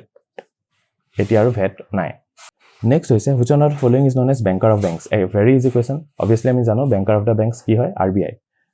so RBI is the correct answer বাকি আমি অপশনস গিটাও চাই লইনি union banks of India obviously নহয় central bank of India obviously central বেংকটো এটা স্কেডুলড কমাৰ্চিয়েল বেংক হয় সো এটোও নহয় এসবিআইও নহয় স্কেডুলড কমাৰ্চিয়েল বেংক হয় সো এই তিনটা নহয় obviously RBI is the correct answer this is a very easy question next আহিলে The Union of India has accepted the recommendation of 14th Finance Commission for raising the devolution of net central taxes by. Etia Finance Commission established kora hoy under Article 280. Every 5 year enoka body eta bone Finance Commission jone different recommendations diye to remove the inequality that exists between states. Ki hoy maximum amount of jiman taxes hoy gutekhini center hatat thake. আৰু centre আৰু বহুত খৰচ ষ্টেটেও কৰিব লগাত পৰে so hey কাৰণে এই জিমান সেন্টাৰটাত এক্সেসিভ বহুত বেছি পইচা থাকে হেখিনি সেন্টাৰে ষ্টেটক দি দিয়ে যাতে ষ্টেটে নিজৰ ডেভেলপমেন্টৰ কাৰণে কিছুমান কাম কৰিব পাৰে সো কি লেভেলত কিমান পইচা দিয়া হ'ব ষ্টেটক সেন্টাৰে হে গুটেখিনি কথা কয় ফাইনান্স কমিশনে সো ইয়াত এতিয়া খুদিছে যে কিমান সেন্ট্ৰেল ট্যাক্সেছৰ কিমান পাৰ্সেন্টেজ 14 ফাইনান্সে কৈছে ষ্টেটক দিবলে আৰু ইয়াৰ কাৰেক্ট আনসাৰ হয় 42% এটো অলপ ফ্যাকচুয়াল হৈ যায় but this is a very easy question আশা কৰোঁ সবাই জানে সো 42% হয় আগতে 32% কৈছিলে দিবলে কিন্তু 14 ফাইনান্স কমিশনে ফাৰ্স্ট টাইম কলে যে 42% দি দিয়ক এতিয়া নতুন 15 ফাইনান্স কমিশন আহিলে নতুনকে 15 ফাইনান্স কমিশনে কলে যে 42% টো কম কৰি 41% কৰি দিয়ক 41% কিয় কৰি দিয়ক কাৰণ আগতে 1% এলট কৰা আছিল জম্মু এণ্ড কাশ্মীৰত এতিয়া যেহেতু জম্মু এণ্ড কাশ্মীৰৰ ইউনিয়ন টেৰিটৰি হৈ গল সো এতিয়া জম্মু এণ্ড কাশ্মীৰৰ ওপৰত যিমান ট্যাক্স লাগিব that will fall under the domain of centre's so এই কাৰণে 1% টো কমাই দিলে সো এতিয়া 41% 15 ফাইনান্সে কমিছে 15 ফাইনান্স কমিশনে কৈছে যে ইমান 41% পইচা ষ্টেটক দিব লাগিব from da central taxes so এইখিনি হল কথা সো আকৌ এবাৰ কৈ দিও যে 14 ফাইনান্স কমিশনে কৈছিলে 42% ডিভ্যালুয়েশন কৰিবলে কিন্তু 15 ফাইনান্সে আকৌ কলে 41% ডিভ্যালুয়েশন কৰিবলে ইয়াৰ আগত ডিভ্যালুয়েশন তো 32% তেনেকৈ হৈছিল বিভিন্ন ফাইনান্স কমিশনে যেহেতু ফাইনান্স কমিশনে এই আগৰ পৰা around 10-12% বঢ়াই দিছে ডিভ্যালুয়েশন তো সো সেই কাৰণে ফাইনান্স কমিশনে ৰেকমেন্ড কৰিছিল যে বিভিন্ন টাইপৰ যোনবিলাক সেন্ট্ৰেলি স্পন্সৰ্ড স্কিমছ আছে গভৰ্ণমেণ্টে বিভিন্ন স্কিম ৰান কৰে সেই সেন্ট্ৰেলি স্পন্সৰ্ড স্কিমছৰ নাম্বাৰ বিলাক কমাই দিবলে যাতে 42% দিয়াৰ পাছতো সেন্টাৰটাতো পইচা থাকে বিভিন্ন এৰিয়াত খৰচ কৰিবলৈ মানে কি হয় আগতে সেন্টাৰে বহুত সেন্ট্ৰেল স্পন্সৰ্ড স্কিম ৰান কৰিছিল এই সেন্ট্ৰেলি স্পন্সৰ্ড স্কিম বিলাকতো পইচা দৰকাৰ হ'ব কিন্তু যেহেতু এতিয়া ষ্টেটকে বহুত পইচা দি দিছে সো সেন্টাৰটাত পইচা কমি যাব সো এই কাৰণে এই সেন্ট্ৰেলি স্পন্সৰ্ড স্কিমছ বিলাক অলপমান কমাই দিবলে 14 ফাইনান্স কমিশনেও ৰেকমেন্ড কৰিছিল সেম ৰেকমেন্ডেশন 15 ফাইনান্স কমিশনেও কৈছে সো হেতু হৈছে the solution to this answer is A all of excessive information দিলো I hope this helps you in the exams so এতিয়া next question চাও non development expenditure involves which of the following ইয়াত কৈছে যে non developmental expenditure কোনখিনি area cover কৰিব এটো হদিছে প্ৰথমতে দিছে ইন্টাৰেষ্ট পেমেন্ট সাবসিডিজ ডিফেন্স আৰু ইৰিগেশন আমি জানো যে ইৰিগেশন তো obviously developmental expenditure পৰিব সো ইৰিগেশন নহয় এটা ইন্টাৰেষ্ট পেমেন্টস তো আমি ধৰিলো কাবাৰ পৰা লোন লোৱাৰ পাছত আমি সেই লোনটো চুকাই আছো আমি ৰিপে কৰি আছো সো হেতু পটক ডেভেলপমেন্ট নহব ঠিক তেনেদৰে গভৰ্ণমেণ্টেও ধৰিলক বিভিন্ন লোন লৈছে এটা হেবিলাক লোন গভৰ্ণমেণ্টে পিছত ৰিপে কৰিছে সো ৰিপে কৰাৰ কাৰণে তো ডেভেলপমেন্ট নাই আহা সো এটো হয় এটা নন ডেভেলপমেন্টাল এক্সপেন্ডিচাৰ সাবসিডিজ দিয়াৰ কাৰণে আকৌ ডেভেলপমেন্ট হ'ব পৰা নাই সাবসিডিজও হয় ডিফেন্স তো obviously গভৰ্ণমেণ্টে কৰিবই লাগিব ডিফেন্সৰ পৰা একো ডেভেলপমেন্ট নাই সো নন ডেভেলপমেন্ট এক্সপেন্ডিচাৰ পৰে সো 1 to 3 হৈছে কাৰেক্ট আনসাৰ সো ডি এটো দিয়া আছে D Next is which is the mainstay of Indian economy? A very easy question. Mainstay. Our Indian economy have backbone ki boli ko. Indian economy kole ami backbone ko India's agriculture. So agriculture is the correct answer. Baki ase manufacturing, ami jano manufacturing out ami lag behind kori aso. Business to ami alapan lag behind kori aso. Public sector undertaking to etia government privatize koribole bicharise. Karon bahut PSU loss making kori ase. Karon hiator lethargy karone hiator alop lazy work culture karone. So e karone etu nohoy answer to. So the answer is agriculture. To very easy question sabe jane aha karo. Next hol the deficit financing means the government borrows money from which of the following? Mane yar koise deficit financing mane ki hoy? Deficit financing deficit financing jete government e kore tete government e kar pora paisa borrow kore hetu khudise. Etia jodio a question not side option dia ase but olopan jodi chinta kori sao yar bitot asolte properly 100% correct question boli etu kobo nwari. Deficit financing mane hoy ki government e বিভিন্ন বহুত ঠাইত invest কৰিব লগা হয় এখন developing countries always requires huge amount of capital for investment আৰু হে কাৰণে গভৰ্নমেন্টে বহুত লোন লয় বেলেগ বেলেগ কান্ট্ৰিৰ পৰা যেতিয়া লোন লয় গভৰ্নমেন্টে কান্ট্ৰিৰ পৰা তেতিয়া গভৰ্নমেন্টৰ এটা ডেফিসিট এটা আহি যায় আৰু এই ডেফিসিটটো গভৰ্নমেন্টে ফান্ড কৰিব লগা পৰে এই ডেফিসিটটো গভৰ্নমেন্টে বিভিন্ন টাইপ দি ফান্ড কৰিব পাৰে মানে কি হয় যেতিয়া গভৰ্নমেন্টৰ এক্সপেন্ডিচাৰ গ্ৰেটাৰ হৈ যায় ৰেভিনিউতকে মানে আৰ্নিং লেস হৈ যায় স্পেন্ডিংতকে এক্সপেন্ডিচাৰ মানে হৈছে স্পেন্ডিং আৰু এটা হৈছে আৰ্নিং যেতিয়া স্পেন্ডিং গ্ৰেটাৰ হৈ যায় আৰ্নিংতকে মানে এক্সপেন্ডিচাৰ যদি ৰেভিনিউতকে বাঢ়ি যায় তেতিয়া গভৰ্নমেন্টৰ কি হয় ডেফিসিট আৰু এই ডেফিসিট ফাইনান্স কৰিবলৈ গভৰ্নমেন্টে বিভিন্ন এভিনিউৰ পৰা পইচা ল'ব পাৰে আৰু ইয়াৰ ভিতৰত সবতকে number 1 the best source to finance deficit is হৈছে বাহিৰৰ পৰা ফ্ৰী অফ কষ্ট যদি আমাক কোনবাই লোন দিয়ে হেতু হৈছে সবতকে বেস্ট বস্তু মানে ফ্ৰী অফ কষ্ট লোন মানে কোনবাই ধৰিলে আমাক এটা ৰিলিফৰ কাৰণে এনে পইচা দি দিলে হেতু হৈছে বেস্ট সেকেন্ড বেস্ট যদি কওঁ সেকেন্ড বেস্ট কবলে গলে loan from foreign sources loan from outside মানে আমেৰিকাৰ পৰা আমি লোন ললো এটো কিয় সেকেন্ড বেস্ট সোৰ্স হয় কাৰণ এই লোনটোত আমি অলৰেডি ডলাৰ পাওঁ আৰু dollar is always better so এই কাৰণে এটো সেকেন্ড বেস্ট সোৰ্স হয় আৰু থাৰ্ড বেস্ট বুলি কলে আমি ডোমেস্টিক ঠাই পৰা বড়োচৰ কৰিব পাৰো হেতু কিন্তু ইয়াতে এই প্ৰথম দুটা সোৰ্সৰ পৰা একো খুদা নাই ইয়াত হৈছে government borrows money from which of the following এতিয়া আমি অপচন গিটা দি পেলাই আমি সলভ কৰিবলৈ ট্ৰাই কৰিম লাষ্টৰ পৰা চাওঁ state Bank of India obviously government to obviously state bank of india pra borrow no koribo karon state bank public sector bank hoy kiano government e koribo so itu obviously no hoy reserve bank of india obviously reserve bank of india pra government e borrow koribo pare so itu hobo pare world bank ami jano world bank pra country tetia borrow kore jetia olopman problem thake aru world bank pra government e borrow no kore world bank e nije invest kore kisman thai jodi government e borrow koribo laga hoy bop crisis time tetia there is imf so world bank no hobo revenue department of obviously government e borrow no koribo so the correct answer is reserve bank of india ma ko ebar koi diu kutei kotha kini je deficit financing mane ki hoy jetia government or expenditure greater than revenue hoy jay mane government or spending is greater than earning hoy jay tetia deficit hoy aru ei deficit fund koribole government e bibhinno revenue use koribo pare eta to government e free of cost loan free of cost grants pabo pare foreigner pora এটো সবতকে ভাল counter repayment liability না থাকে second best source হয় যদি আমি আমেৰিকাৰ পৰা পইচা ধাৰলে লওঁ বা ফৰেন কান্ট্ৰিজৰ পৰা পইচা ধাৰলে লওঁ এটো কিয় ভাল কাৰণ ইয়াত আমি ডাইৰেক্ট ডলাৰ পাই যাম আৰু dollar is always better third হৈছে যদি আমি ডোমেস্টিক ঠাই পৰা আমি লোন ৰেজ কৰো ইয়াত যেটো প্ৰথম দুটা অপচন দিয়া নাই আমি থাৰ্ড অপচনটো চাম যে ডোমেস্টিক ঠাই পৰা লোন কেনেকৈ ৰেজ কৰিব পাৰে তাতে চাৰিটা অপচন দিয়া আছে State Bank of India obviously নহয় কাৰণ Reserve bank of India is always a better source world বেংকৰ পৰা আমি obviously লোন নলওঁ ওয়াৰ্ল্ড বেংকে ডেভেলপিং ইকনমিজ বিলাকক ডেভেলপমেন্টত হেল্প কৰে যদি আমি লোন লওঁ তেতিয়া হলে এটো বিওপি ক্ৰাইসিসৰ টাইমত লব পাৰি আৰু এটো আইএমএফৰ পৰা সো ওয়াৰ্ল্ড বেংক obviously নহয় ৰেভিনিউ ডিপাৰ্টমেন্টৰ নহয় কাৰণ ৰেভিনিউ ডিপাৰ্টমেন্ট ইজ জাস্ট আ branch of government so the correct answer will be reserve bank of India এটা নেক্সট কোৱেশ্চন আছে which is the most important source of income for government of india yet options আছে interest corporate tax license fee আৰু income tax আৰু ইয়াৰ ভিতৰত এনসাৰটো এটা অলপ factual হৈ যায় কিন্তু লজিক ইউজ কৰি পেলাই একদম ইজি হয় আজিকালি কৰিবলৈ এটো কাৰণ আমি নিউজ পেপাৰটো দেখিয়ে থাকো ইয়াৰ এনসাৰ হৈছে corporate tax মানে corporate taxৰ প্ৰায় highest amount of income আহে গভৰ্নমেন্টৰ এতিয়া corporate taxৰ পৰা যিমানখিনি ইনকাম আহে that can be এটা corporate tax নো কি হেতুৰ পৰা আমি অলপমান জানিলো আছে যে corporate tax চাৰিটা tax slab দিয়া হয় tax slab কিটা হৈছে 15% 22% 25% আৰু 30%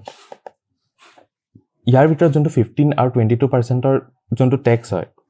এটোত ৰিবেটস আৰু কনসেশনস নেপায় ডিটেইলস এটো কি হয় ইবিলাক ক্লাसेছত কোৱা হৈছে সো 15 আৰু 22% ত যিমানখিনি যোনখিনি কোম্পানিজৰ ওপৰত 15 আৰু 22% ৰ ট্যাক্স লাগে হেখিনিত ৰিবেটস আৰু কনসেশনস নেপায় আৰু 25 আৰু 30% যোনখিনি টেক্স লাগে সেইখিনি ৰিবেটছ এণ্ড কনচেছনছ পায় সো আমি আকৌ এবাৰ কৈ দিওঁ যে কৰ্পোৰেট টেক্স যোনটো হয় সেইটো চাৰিটাত ডিফাৰেণ্ট টাইপছ অফ টেক্স স্লেবছ আছে বিভিন্ন কোম্পানীয়ে বিভিন্ন টেক্স স্লেবত পৰে কিছুমানৰ যদি ইনকাম বেছি কি বেছি পইচা দিব লাগিব কিছুমানৰ যদি ইনকাম কম কি কম পইচা দিব লাগিব আৰু কোম্পানীজ বিলাকে বহুত ৰেহাইও পায় যে কিছুমান কোম্পানীয়ে বহুত ৰেহাই পায় যে ইমানখিনি পইচাত একো টেক্স দিব নালাগে ইমানখিনি খৰচ কৰিলে একো টেক্স দিব নালাগে সো সেইবিলাকক ৰিবেটছ এণ্ড কনচেছনছ বুলি কোৱা হয় যোনবিলাক কোম্পানীৰ ৰেট অফ টেক্স 15 আৰু 22% হয় সিহঁতে ৰিবেটছ এণ্ড কনচেছনছ একো নাপায় সিহঁতক যিমান টেক্স ৰেট ওলাই সিমানেই সিহঁতে পইচা দিব লাগিব কিন্তু যোনবিলাকে 25% আৰু 30% টেক্স দিয়ে সিহঁতে ৰিবেটছ এণ্ড কনচেছনছ পায় এতিয়া কাৰণে ইমানখিনি সাফিচিয়েণ্ট নেক্সট আছে which one of the following will not come under the proposed GST in India so ইয়াৰ ভিতৰত কোনটো GST ওপৰত নপৰে হেতু সুধিছে এটা হৈছে এগ্ৰিকালচাৰাল প্ৰডাক্টছ আমি জানো এগ্ৰিকালচাৰাল প্ৰডাক্টছ পৰিব সো এটো নহয় হেন্ডিক্ৰাফটছ পৰিব জেমছ এণ্ড জুৱেলাৰীজ পৰিব petroleum obviously petroleum is the right answer so আমি অলপমান আগতে কৰিছো যে চাৰিটা সেক্টৰ আছে যত নপৰে এটা হৈছে ইলেক্ট্ৰিসিটি এটা হৈছে ৰিয়েল এষ্টেট এটা হৈছে petroleum and it's derivatives so petroleum and its derivatives are পাঁচটা বিভিন্ন ডিভিজনছ আছে এটা হৈছে এভিয়েশন ফিউল এটা হৈছে পেট্ৰলিয়াম এটা হৈছে ডিজেল তেনেকৈ বিভিন্ন ডিভিজন আছে অলপ আগতে গোটেইখিনি কৈ আহিছো সো হা কৰো this is supposed to be a very easy question after we have already explained what are the areas that won't fall under the purview of GST so yet answer to hobo D petroleum products next hoise the monetary policy of India is formulated by so ekinta eta kotha কৈ দিও যে মই এই গুটে লেকচাৰটো অলপমান স্পীডত কৰিছো কাৰণ যেহেতু প্ৰিলিমছ একদম ওচৰত আছে so I hope this is helping you as well so let's jump to the next question it was a monetary policy of India is formulated by আমি জানো monetary policy is the domain of Reserve Bank of India so RBI এটা একদম simple question ইয়াত option এ তে দিয়া আছে RBI so RBI is the correct answer একিনটা এটা কথা কৈ দিও যে monetary policy হৈছে RBI ডোমেইনত আৰু fiscal policy হৈছে গভৰ্ণমেণ্টৰ ডোমেইনত এটা কান্ট্ৰিৰ ফিস্কেল পলিসি সদায় গভৰ্ণমেণ্ট অফ ইণ্ডিয়া ডিসাইড কৰিব আৰু মনিটাৰী পলিসি RBI ডিসাইড কৰিব RBI মনিটাৰী পলিসি ডিসাইড কৰি কান্ট্ৰিত কিমান মানি সাপ্লাই আছে হেতু ৰেগুলেট কৰে সো এটো হৈছে মনিটাৰী পলিসি নেক্সট হৈছে the cooperative credit societies have a 1-tier structure 2-tier structure 3-tier structure and 4-tier structure এটা cooperative society structure to কেনেকুৱা হেতু কথা সুধিছে এতিয়া আমি চাওঁ যে cooperative societies দুটা ঠাইত থাকে এটা হৈছে আৰবান এটা আছে ৰুৰাল আৰবানত কোঅপাৰেটিভ সোসাইটিজ যোনবিলাক সেইবিলাক দুটা টাইপৰ হয় এটা আছে স্কেডিউলড এটা আছে নন স্কেডিউলড আকৌ ৰুৰালত যোনবিলাক কোঅপাৰেটিভ সোসাইটিজ সেইবিলাক দুটা টাইপৰ হয় এটা আছে শৰ্ট টাৰ্ম লোন দিয়ে এটা লং টাৰ্ম লোন দিয়ে সো ইয়াৰ পৰা আমি চালো যে কোঅপাৰেটিভ সোসাইটিজ 3 টায়াৰ স্ট্ৰাকচাৰ এটা কোঅপাৰেটিভ সোসাইটিজ একদম ওপৰ লেভেলত এটা আছে আৰবান লেভেলতো কিছুমান থাকে কিছুমান ৰুৰাল লেভেলত থাকে আৰু এটা স্কেডিউল আৰু আৰবানৰ দুটা পাৰ্টত ডিভাইড কৰিব পাৰি আৰু ৰুৰালকো দুটা টাইপত ডিভাইড কৰিব পাৰি আৰু এই দুটা টাইপৰ ডিভিজনৰ এই লং টাৰ্ম লোন দিয়াত আকৌ কিছুমান টাইপছ আছে যেনেকৈ state cooperative banks regional development banks short term দিয়াত আছে প্ৰাইমাৰী এগ্ৰিকালচাৰেল সোসাইটিজ তেনেকুৱা টাইপৰ বিভিন্ন বেংকছ আছে ইয়াৰ আন্ডাৰত কিন্তু মেইনলি 3 টায়াৰ ষ্ট্ৰাকচাৰ আমি দেখিলো কি 3 টায়াৰ ষ্ট্ৰাকচাৰ হয় so C is the correct answer এটো আকৌ এবাৰ কৈ দিছো যে কোঅপাৰেটিভ ক্ৰেডিট সোসাইটিজ দুটা ঠাইত থাকিব পাৰে এটা আৰবান এৰিয়াজত এটা ৰুৰাল এৰিয়াজত আৰু এই আৰবান এৰিয়াজত যোনখিনি ক্ৰেডিট সোসাইটিজ আছে হেখিনিক আকৌ দুটা টাইপত ডিভাইড কৰিব পাৰি এটা আছে স্কেডিউলড আৰু এটা আছে নন স্কেডিউলড তাৰপিছত ৰুৰাল এৰিয়াজত যোনখিনি আছে হেখিনিও দুটা টাইপত ডিভাইড কৰিব পাৰি কিছুমানে শৰ্ট টাৰ্ম লোন দিয়ে কিছুমানে লং টাৰ্ম লোন দিয়ে আৰু শৰ্ট টাৰ্ম লোন দিয়াৰ কিছুমান এক্সাম্পল হৈছে যে প্ৰাইমাৰী এগ্ৰিকালচাৰেল সোসাইটিজ আৰু লং টাৰ্ম লোন দিয়াত দুটা টাইপ হৈছে এটা ষ্টেট কোঅপাৰেটিভ বেংকছ আৰু regional rural development banks primary agricultural societies আৰু long term দিয়া state cooperative societies আৰু regional development rural development banks so আমি next question যাও the government earns maximum revenue from obviously অলপ আগতে আমি চালো corporate tax বাকিখিনি অপচন চাইলো sales tax দিছে GST দিছে income tax দিছে highest income government বৰ্তমান corporate tax অৰ পৰাই কৰি আছে so corporate tax is the correct answer last 2015 ত এইটো question আহিছে আৰু 2014 ত ৰিপিট হৈছে মানে 2014 ত আহি পেলে 2015 ত ৰিপিট হৈছে নেক্সট হৈছে in the last one decade which one of the following sectors has the highest FDI inflows in India কোনটো সেক্টৰত highest FDI আহিছে কৈছে chemicals and other fertilizers telecommunication food processing and service sector আমি জানো আমাৰ সবতকে blossoming industry হৈছে আমাৰ service sector highest income GDP এটোৱে দিয়ে so যদি বাহিৰৰ পৰা পইচা আহে ইণ্ডিয়ালে হেতু obviously এনেকুৱা ঠাইতে ইনভেষ্ট কৰিব পাৰিব যত highest amount of income আহিব so এই কাৰণে হাইয়েষ্ট ইনকাম ক'ত সাৰ্ভিস সেক্টৰত সো হেতু লজিক ইউজ কৰি পেলাই আমি ইজিলি ক'ব পাৰো যে service sector is the correct answer the next question হৈছে 11th PC Mahalanobis name is associated with which of the following first second third ne fourth 5-year plan eto factual question Mahalanobis eta কোন আছিল ন Mahalanobis এটা statistician আছিল ইন্ডিয়াৰ statistics ওপৰত বহুত detailed research কৰিছিল আৰু Indian statistical institute যে আছে ইয়াৰে ফাউণ্ডাৰো PC Mahalanobis হয় আৰু PC Mahalanobis second 5-year-ত extensive research কৰিছিল আৰু second 5-year plan or logot associated হৈ আছিল so second 5-year plan or logot PC Mahalanobis was associated with or PC Mahalanobis eta important kotha je PC Mahalanobis is also known as the father of Indian statistics so etu hol PC Mahalanobis question to next is recommendation of which of the following committee are followed for estimating poverty line yat dia ase Lakrawala committee Chakravarti committee Chaturvedi committee or Chalia committee jone poverty chapter to pohise he jane je amar country poverty line estimation or karone along the time different types of committees form kora hoise the first committee that was formed was Dandekar and Rath tar pasat form hol alag tar pasat form hol Lakrawala tar pasat bibhinno time at aru duta committee form hoisile but ei question ta amak khuda nai so ami jano Lakrawala form hoisile so Lakrawala option ase this is the correct answer eta ki hoisile je poverty line jete India ulabale lagisile tetia Dandekar aru Rathe prothomote calorie based definition of poverty line disile mane koisile je june a particular amount of calories ke kom khai kihote poverty পৰিব হেবলি Dandekar and Rathe কৈছিলে আলাগে কৈছিলে যে calorie line to poverty line to বেলেগ বেলেগকে ওলাব লাগিব ৰুৰালৰ কাৰণে আৰু আৰবানৰ কাৰণে Lakrawala আকৌ কৈছিলে যে ক্যালোৰি টু ৰুৰাল আৰু আৰবান এৰিয়াজৰ কাৰণে তো বেলেগ বেলেগকে ওলাব লাগিবই ষ্টেটৰ কাৰণেও বেলেগকে ওলাব লাগিব আৰু নেশনাল লেভেলতো বেলেগকে ওলাব লাগিব মানে কি হল Dandekar and Rathe কলে যে আমি এটা calorie based definition of poverty line লব লাগিব যত আমি কম যে ইমান পাৰ্টিকুলাৰ ক্যালোৰিতকে যদি কম খাইছে মানুহ এটাই then the person is poor আলাগে কলে যে yes that is correct but along with that we will also have to devise out a poverty line for rural areas as well as urban areas and both would be different from one another মানে rural areas ত কিমান calorie লাগিব আৰু urban areas ত কিমান calorie লাগিব দুটাই different হ'ব বুলি কলে Lakrawala কলে যে yes that is also correct but along with that আমি poverty line to national level আৰু state level ত বেলেগ বেলেগকে ওলাব লাগিব বুলি কলে হেতু হৈছে poverty line ৰ কথা আৰু ইয়াৰ আনসাৰটো হৈছে Lakrawala committee next হৈছে in the 11th 5-year plan the largest at locations was for the largest etu question to answer to boliছে allocations in the 11th 5-year plan the largest allocations was for which of the following sector or 11th 5-year plan ot sabotke highest investment ami korisilo agricultural sector karon hetu time ot ami agricultural boom banaba bicharisilo so ekarne agriculture C is the correct answer এতিয়া আমি 2011 ৰ পৰা আমি খালি selected কোৱেশ্চনছ চাম কাৰণ যেহেতু বহুতখিনি এনেকুৱা কোৱেশ্চনছ আহিছিলে যোনখিনি no longer relevant to the current syllabus and current pattern so the first question in hand that we have for us is the world's largest producer of gold is world largest producer কোন obviously China so এটো বুজাবলে তো একোই না থাকিলে so এতিয়া আমি next question যাও এটো হৈছে which one of the following is the basis for determining national income determine কৰা basis কি হয় এটা দিছে total value of state এটা আছে production of goods and service এটা আছে net profits earned আৰু none of these আমি জানো যে national income বুলিলে আমি কি কওঁ the total value of all the goods and services produced in an economy total value of all the goods and services produced মানে কিমান goods and service produced হয় হেতুৰ পৰাই আমি GDP উলাও national income উলাও সব everything depends upon the production of goods and service যদি goods and service produce নহয় তেতিয়া হলে আমাৰ national income একো উলোৱাৰ একো অৰ্থই নাই so he karne jodi ami determine korba lage national income most important factor ki hobo production of goods and service so B is the correct answer here eto 2006 ot ahisile next ami eta question sam je which state is the largest producer of coal ekdom factual bortoman tetiar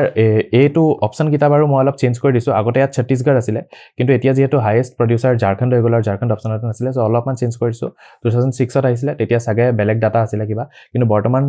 data jodi sao Jharkhand is the highest coal producer state in the country so Jharkhand will be the correct answer here so the next thought is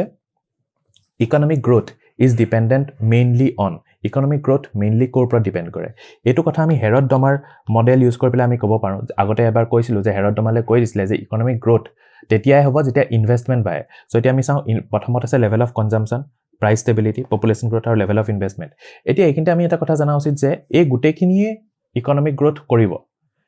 consumption বাহিলেও economic growth হ'ব price stability থাকিলেও economic growth হ'ব population বঢ়াৰ লগতে মানুহে demand কৰিব তেতিয়াও economic growth হ'ব কিন্তু ইনভেষ্টমেন্ট যদি আমি চাওঁ ইনভেষ্টমেন্টে সবতকে বেছি ইম্প্যাক্ট কৰিব ইকোনমিক গ্ৰোথ কাৰণ ইনভেষ্টমেন্ট হেৰড ডমাৰ মডেলেও কৈছে যে তেতিয়া ইনভেষ্টমেন্ট মাহে তেতিয়া ষ্টেবল গ্ৰোথ এটা পায় না not unstable growth so level of investment will be the correct answer in this particular question এতিয়া নেক্সট কোৱেশ্চন আমি চাওঁ নেক্সটত আহিছে যে which one of the following countries are referred to as the third world এটো 2006 ত আহিছে ইয়াত option দিছে under developed countries developing countries developed countries আৰু নন এলাইনড কান্ট্ৰিজ এতিয়া কোল্ড ওয়াৰৰ টাইমত কি হৈছিল কোল্ড ওয়াৰৰ টাইমত গোটে ওয়াৰ্ল্ডখন ডিভাইড কৰা হৈছিল ইনটু টু পোলস এটা হৈছে নেটো কান্ট্ৰিজ আৰু এটা হৈছে ওয়াৰ্সো পেক্ট আৰু যোনবিলাকে এই দুটা ভিতৰত কোনো এটা পেক্ট জয়েন কৰা নাছিলে হিহঁতকে থাৰ্ড ওয়াৰ্ল্ড বুলি কোৱা হৈছিল এইবিলাক মেইনলি ডেভেলপিং আৰু আন্ডাৰ ডেভেলপড কান্ট্ৰিজ বিলাকে এক ক্যাটেগৰীত পৰিছিলে থাৰ্ড ওয়াৰ্ল্ডৰ ক্যাটেগৰীত পৰিছিলে যদিও আজিকালি থাৰ্ড ওয়াৰ্ল্ড বুলি ক'লে ডেভেলপিং এণ্ড আন্ডাৰ ডেভেলপড এতিয়াও থাৰ্ড ওয়াৰ্ল্ড বুলি ক'লে আন্ডাৰ ডেভেলপড আৰু ডেভেলপিং কান্ট্ৰিজে বুজায় কিন্তু যদি আমি প্ৰপাৰ চাওঁ থাৰ্ড ওয়াৰ্ল্ড বুলি ক'লে যোনবিলাক কান্ট্ৰিজ নন এলাইনড আছিলে সিহঁতকে থাৰ্ড ওয়াৰ্ল্ড বুলি কয় সো ইয়াত আমি অপচনত নন এলাইনড বুলি ডিট আছে so D will B the correct answer কিন্তু এনেও যদি থাৰ্ড ওয়াৰ্ল্ড বুলি কয় তেতিয়া ইদাৰ নন এলাইনড হ'ব নাইবা ডেভেলপড এণ্ড ডেভেলপিং কান্ট্ৰিজো হ'ব যিহেতু অপচনত ডেভেলপড এণ্ড ডেভেলপিঙৰ কথা নাই সো আমি নন এলাইনডতে কাৰেক্ট কৰিলো এটোৱে সিলেক্ট কৰিলো The next question hol the aim of India's economic planning is to raise kuntu living standards of people national income per capita income ne all of the above ami janu je ji kono country re jonto economic planning hoy hetu pra main aim hoy he country manukinir living standard to bahwa manukinir per capita income bahwa hekini bahwa লগতে national ইনকামও বঢ়াবলৈ try কৰিব লগতে পাৰ capital ইনকামও বঢ়াবলৈ try কৰিব so এটো হয় মানে লিভিং স্ট্যান্ডার্ড অফ পিপল বঢ়াবলৈ এম হয় ন্যাশনাল ইনকামও বঢ়াবলৈ এম হয় পাৰ ক্যাপিটা ইনকামও বঢ়াবলৈ এম হয় সো লাষ্টত আনসাৰটো কি হ'ব D all of the above so এইটোৱে আমি 2001 লৈকে যিমানখিনি ইম্পৰ্টেন্ট কোৱেশ্চনছ হৈছে ইকোনমিৰ গোটেইখিনি সলভ কৰিলো so hope you like the video do not forget to subscribe to the channel and drop a like and do comment bye bye see you again আৰু মই নেক্সটত around ভাবিছো যে around 100 odd questions লৈ আনিম pertaining to the important topics of economics so see you then bye bye all the best